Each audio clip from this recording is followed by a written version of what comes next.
as if to say, what lies ahead. The counting from redemption to revelation is a reminder that freedom is not enough. We were given freedom not for its own sake, but so we could do something with that freedom. Worship the God we believed in. Care for the orphan, the widow, and the stranger. Pursue justice, not to put a stumbling block before the blind, and to love our neighbor as ourselves. We as Americans also have been granted freedom by our Creator and our Constitution and by the Bill of Rights. But freedom is not enough. If we don't do something with that freedom, if we don't fight for that freedom, if we don't protect that freedom for everyone, for all of us. Care for the orphan, the widow, and the stranger. Pursue justice, not to put a stumbling block before the blind, and to love our neighbor as ourselves. So I invite into our presence the God of freedom, the God who gave us the agency to count upwards and march forward, the God who helps us imagine the world as it could be. God, standing on the parted shores of history, we still believe what we were ever taught before ever we stood at Sinai's foot, that wherever we go, it is eternally Egypt, that there is a better place, a promised land, and the winding way to that promise passes through the wilderness, that there is no way to get from here to there except by joining hands and marching together. Baruch atah Adonai Eloheinu melech haolam matir asurim. Blessed are you, Adonai, our God, creator of all living things. Thank you for the gift of freedom.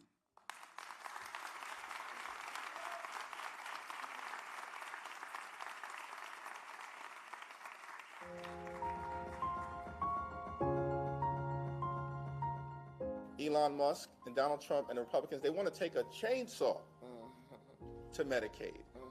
They want to take a chainsaw to Social Security. They want to take a chainsaw to Medicare. But let me be clear, we're going to take a chainsaw to Project 2025. Where's Elon Musk? I'm sure he's a genius and is a very credible person because of the wealth he's accumulated. But that does not put him above the law or the responsibility to come before this committee in this Congress. If he's so great, if these plans and all the fraud and abuse that he's found are so eminent, why isn't he here explaining it? You know why. Because he's out to privatize Social Security. So to Trump and to Elon Musk, I have 5 words. Hands off our Social Security! Hands off our Social Security! Mr. Talcove, do you know how much money a day Mr. Musk will receive from the federal government for his contracts? No. The answer is $8 million a day. Just last year, Elon Musk was promised $3 billion from close to 100 contracts with the federal government. Ms. Royal, do you know how much the average person in this country who survives on Social Security, one of our seniors who's worked their entire life, about how much they have to survive on a day? I do not. $65 a day. We're not looking into Elon Musk's $8 million a day. This subcommittee, chaired by Marjorie Taylor Greene and the House Republicans, is looking into your grandmother's $65 a day. When they told us to just lay down and take it, what did we do? We fought back, and here we are in their faces. You are not just saying hands off. You're not just standing up for your family and your community. You are the patriots standing up for our country. This is all about all of us versus the billionaire class and the politicians that they have purchased.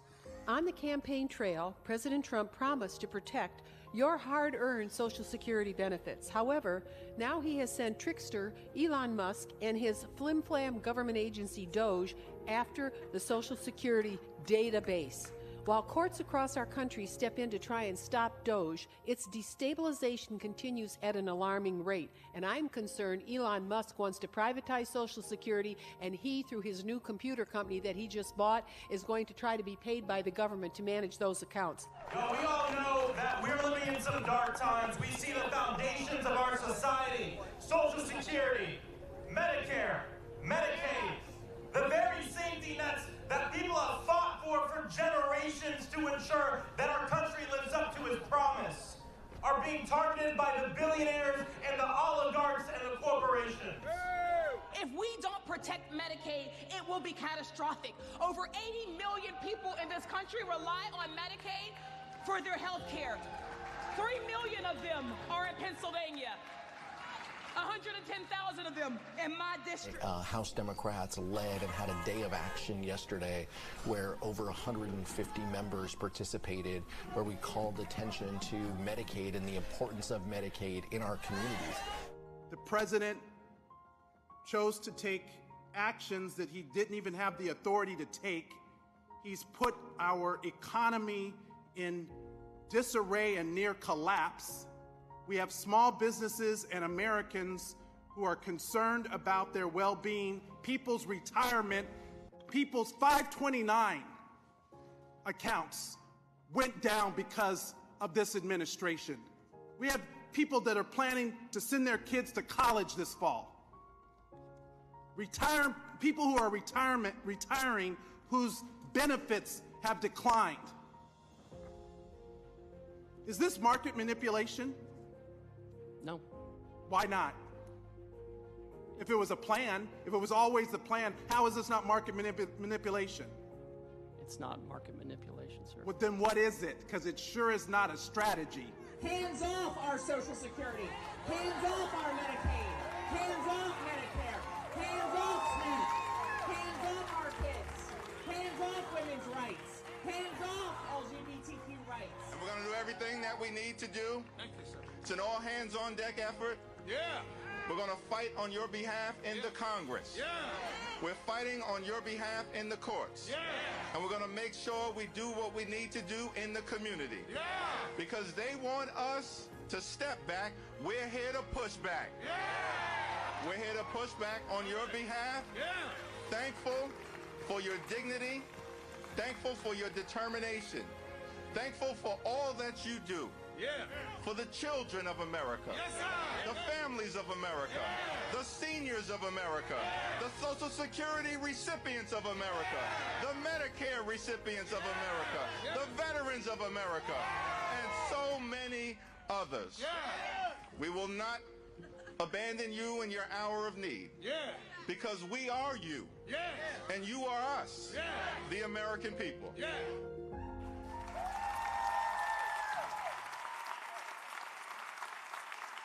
Please welcome to the stage Democratic Leader Hakeem Jeffries.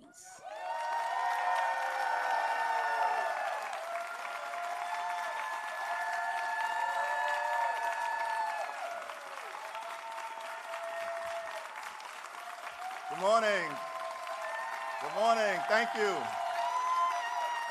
Thank you, everyone. Good morning. Good morning.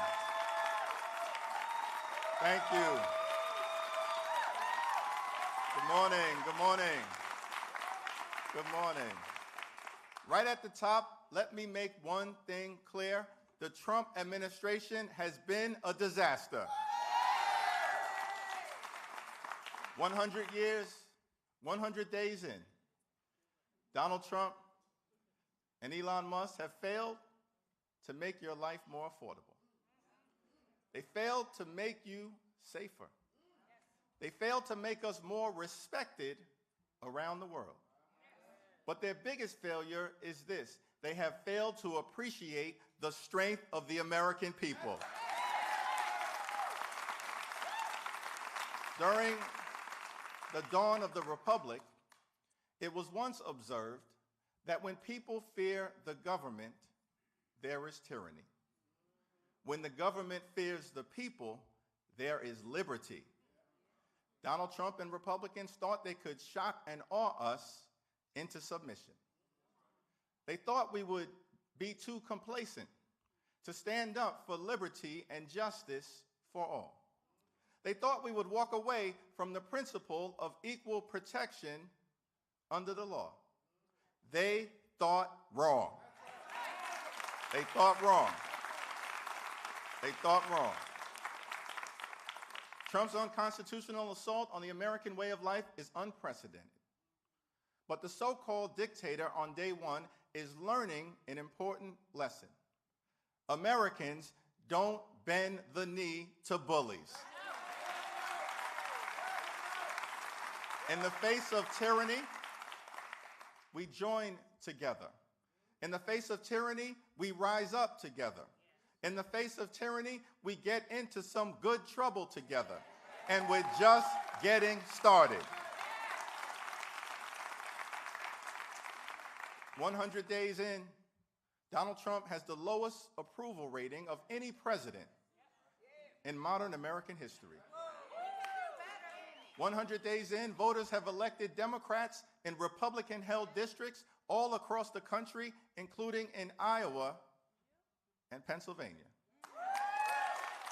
100 days in, Elon Musk spent $25 million to buy a state Supreme Court seat in Wisconsin and lost by double digits.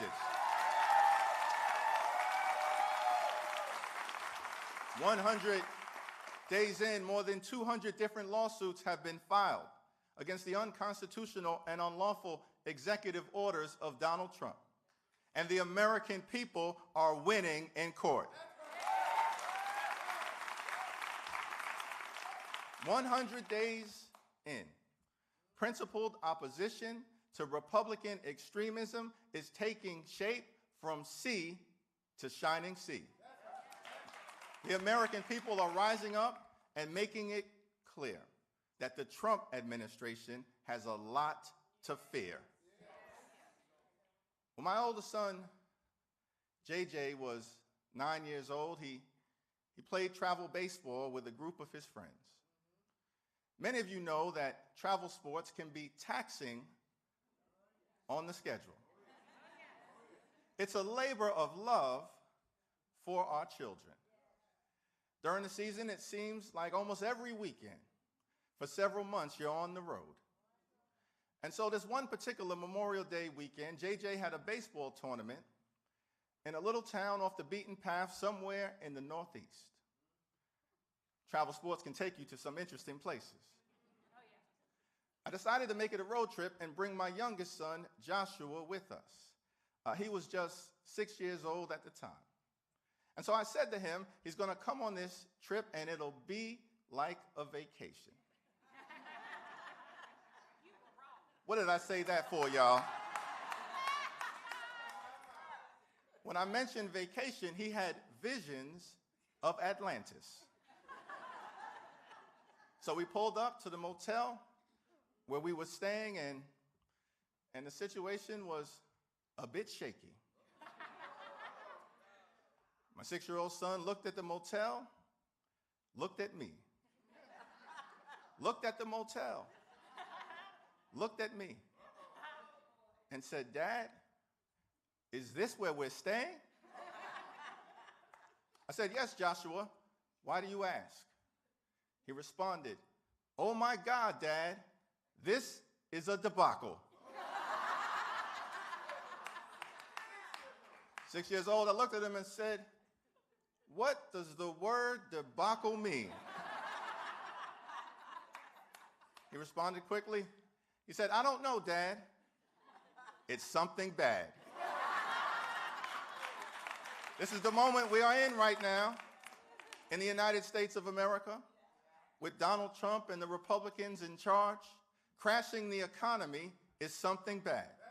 Destroying Medicaid as we know it is something bad. Taking a chainsaw to Social Security is something bad. Raising costs on hard-working American taxpayers is something bad. Firing federal workers, including thousands of veterans who served this country, is something bad. Canceling medical research for children with cancer is something bad. Destroying the retirement accounts of everyday Americans is something bad. Trying to whitewash the most painful parts of our history is something bad. Targeting law-abiding immigrant families is something bad. Undermining the rule of law is something bad. The first 100 days of the Trump administration have been a debacle.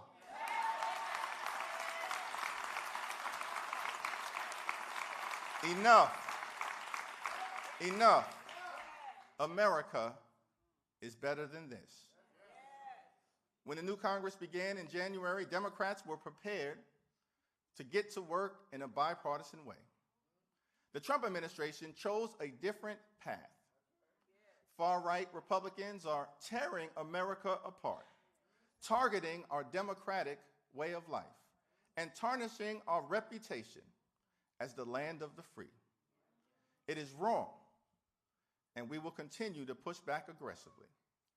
Donald Trump and the Republicans in Congress have given us 100 days of chaos, 100 days of cruelty, and 100 days of corrupt behavior. That is not constructive leadership. It's a recipe for disaster. The American people deserve common sense leadership. The American people deserve compassionate leadership. The American people deserve courageous leadership that changes things for the better. Our message to the American people is simple. We hear you, we see you, we feel you. Democrats are determined to make life better for you.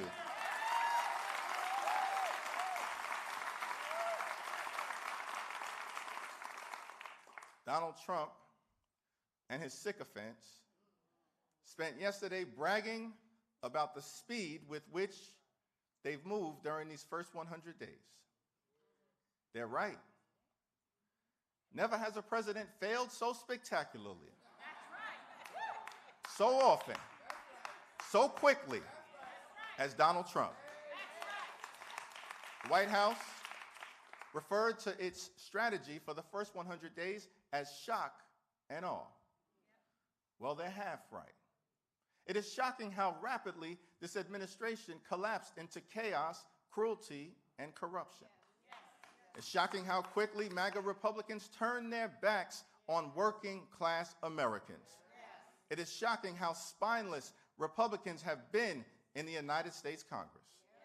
And it is shocking and tragic and infuriating how much damage Donald Trump and the Republican Party's policies have already done.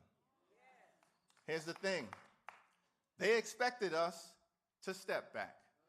But the American people are here to fight back.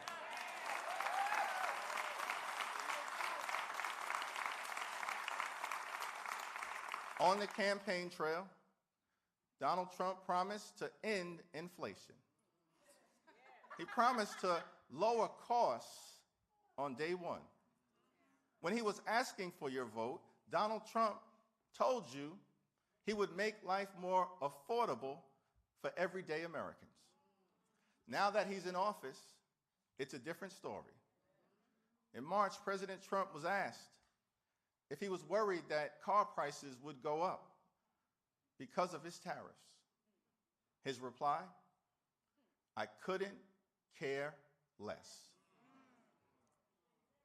The cost of living in the United States is too high, America is too expensive, and Donald Trump couldn't care less. He couldn't care less that housing costs are too high. He couldn't care less that grocery costs are too high. He couldn't care less that child care costs are too high. He couldn't care less that health insurance costs are too high. He couldn't care less that utility costs are too high. Donald Trump couldn't care less. Prices everywhere are too high, and Donald Trump couldn't care less. 100 days in, Donald Trump is making life harder for you and your family. And every day, his costly tariffs stay in place. Life in America gets more expensive. American families will pay thousands of dollars more per year. Small businesses are shutting down. Corporations are not hiring. Businesses are unable to invest because of the uncertainty that has been created. Inflation is on the rise, life is getting more expensive, and the reckless economic policies of Donald Trump and House Republicans are driving us toward a recession. Republicans in Congress could put a stop to this insanity at any time. Since they won't, next November, we will. Yes, we will. Yes, we will. Which brings me to Elon Musk.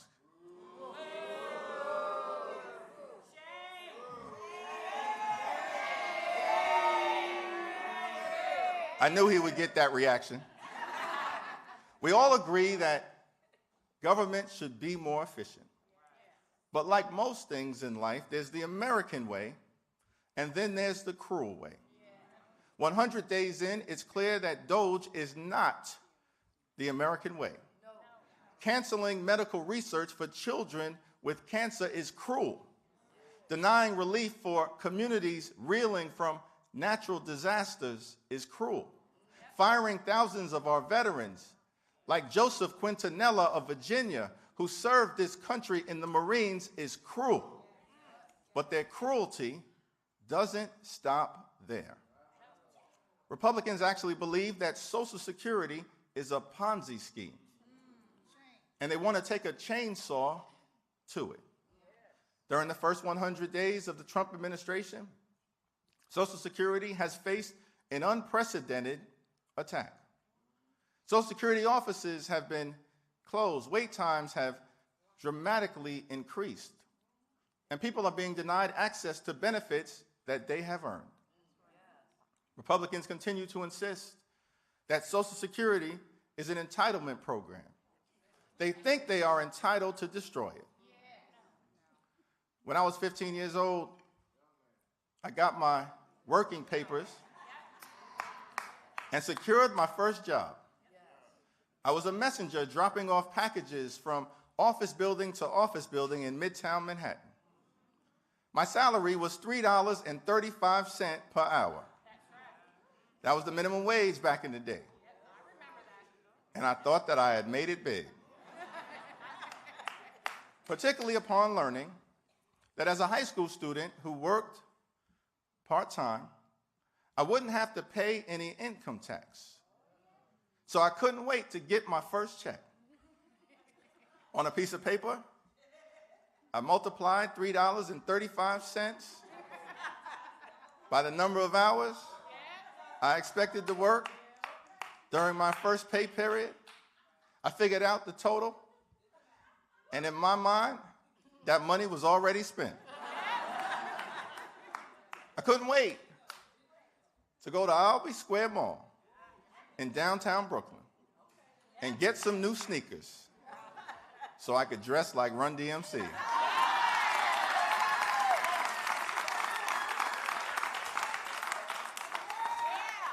But then the check came, and some money was missing.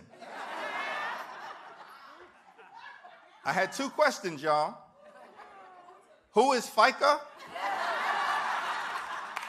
And why is he taking my money? Here's what I learned. All of us pay the FICA tax in connection with Social Security and Medicare. We pay the FICA tax on our first job. We pay the FICA tax on our last job. We pay the FICA tax on every single job we have throughout our lifetime.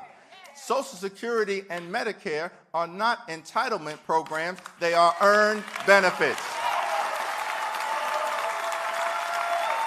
Earned benefits.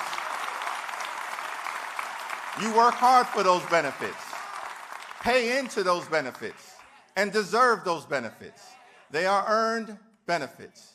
Democrats will make sure that Donald Trump and House Republicans keep their hands off your Social Security and your Medicare. Hands off today, hands off tomorrow, hands off this week, hands off next week, hands off this month, hands off next month, Hands off this year, hands off next year, hands off Social Security and Medicare forever.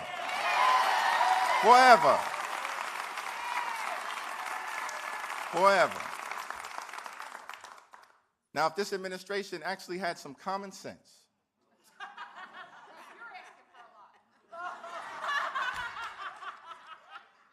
it would look at the damage that it's done, the rejection from the people, the historic unpopularity of this president, and they would change course. But Donald Trump is doubling down. And instead of being a check and balance on this president's abuse of power, Republicans in Congress are nothing more than a rubber stamp for his extreme agenda. Recently, I met a woman named Mary Beth. She lives in Canton, North Carolina, a town of 4,400 people that is still rebuilding from Hurricane Helene. She has custody of her 4 grandchildren, ages 10, 12, 15, and 16. Their parents can no longer care for them due to addiction, domestic violence, and homelessness. The moment you talk to Mary Beth, you know that caring for those grandkids is everything. And she's doing it on a fixed income, working part-time, making $8 an hour at a coin laundry. No longer. I'm no longer there. I'm sorry. And is no longer employed. To supplement the disability support that she had received. Mary Beth has had, at times, to skip refilling her prescriptions to make sure her grandkids don't have to skip any meals.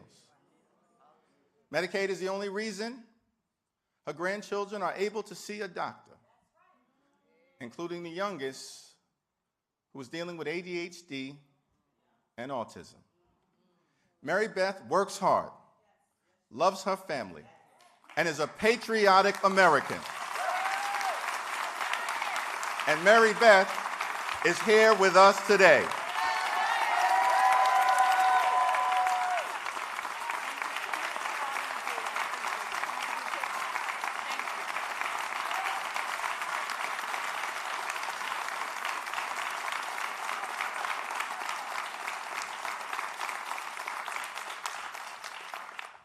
But her family, just like millions of others throughout America, is now at risk of losing their health care.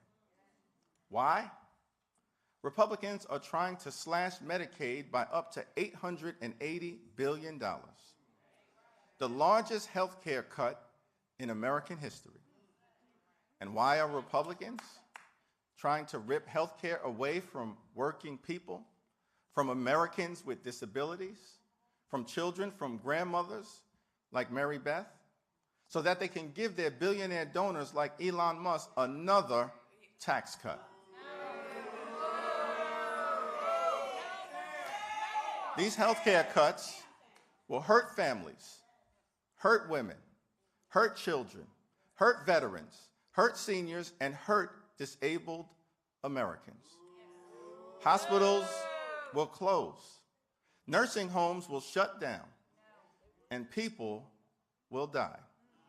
Here's the thing, in the United States of America, this is the wealthiest country in the history of the world. Healthcare is not a privilege. Healthcare is a right for every single American. For every single American. If we were in the majority right now, none of this would be happening. But even in the minority, we are going to do everything we can to protect the health care of the American people.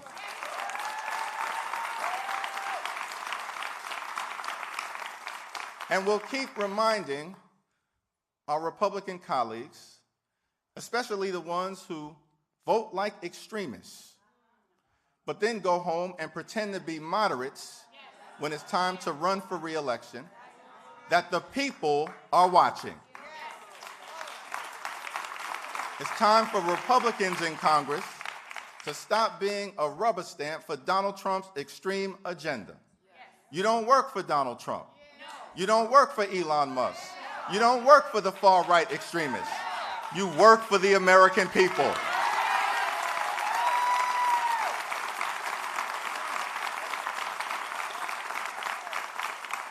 As Democrats, we will fight as hard as we can, over the next 2 years to stop bad things from happening. We will protect our system of free and fair elections, and then work hard to convince the American people to entrust us with the majority next November.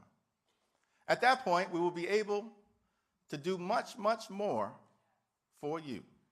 We will build an affordable economy that works for everyday Americans. We will confront the climate crisis with the fierce urgency of now. We will block any budget that goes after your Social Security, Medicare, or Medicaid. And we will hold the Trump administration accountable for its corrupt abuse of power.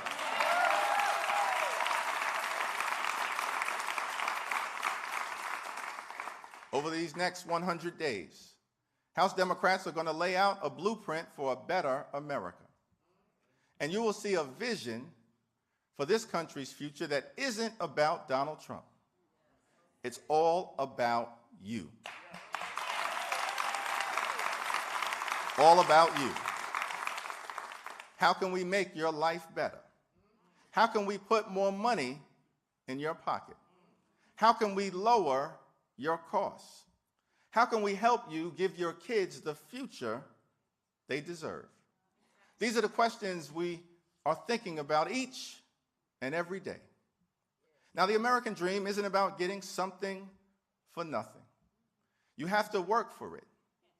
But if you work hard and play by the rules, here's what you should be able to have: a good paying job, an affordable home, high quality health care, education for your children, and the ability to retire with grace and with dignity.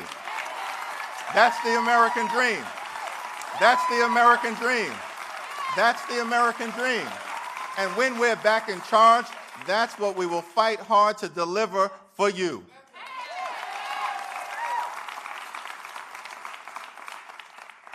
In January, late January, I had the opportunity to visit the Altadena community in Los Angeles County that was devastated by the wildfires. I met someone named Jackie Jacobs, an amazing 88-year-old woman who was raised in the Jim Crow South before moving to California. Her home was tragically burned to the ground. She and her husband, David, who have been married for more than 50 years, barely managed to escape the raging wildfires. All they had was the clothing on their backs. They lost everything. Photos gone, possessions gone, property gone. But the first thing Mrs. Jacobs said to us while touring the devastation was that she gave all glory and all praise, all honor to Almighty God, just as the scripture teaches us. She believed that things would work out. Several of us teared up. Miss Jacobs lost everything, but she never lost her faith. She never lost her faith. Republicans have shown that their recipe for governing is chaos, cruelty, and corruption. These first 100 days have not been easy. Everything we care about is under assault. The economy is under assault. Health care is under assault. Social Security is under assault. Veterans are under assault. Farmers are under assault. The right to organize is under assault. Public schools are under assault. The American way of life is under assault. Democracy itself is under assault. Everything we care about is under assault. But just like Mrs. Jacobs, we must never lose faith. We must never lose faith. Faith in our community, faith in our country, faith in a brighter future, faith in Almighty God. America is a resilient nation. We are a resilient people. We have a resilient Constitution. We will never give up. We will never give in. We will always show up. We will always speak up. We will always stand up. We will continue our march toward a more perfect union. We will not rest until we end this national nightmare and deliver an America with liberty and justice for all. God bless you. God bless our troops. May God continue to bless the United States of America.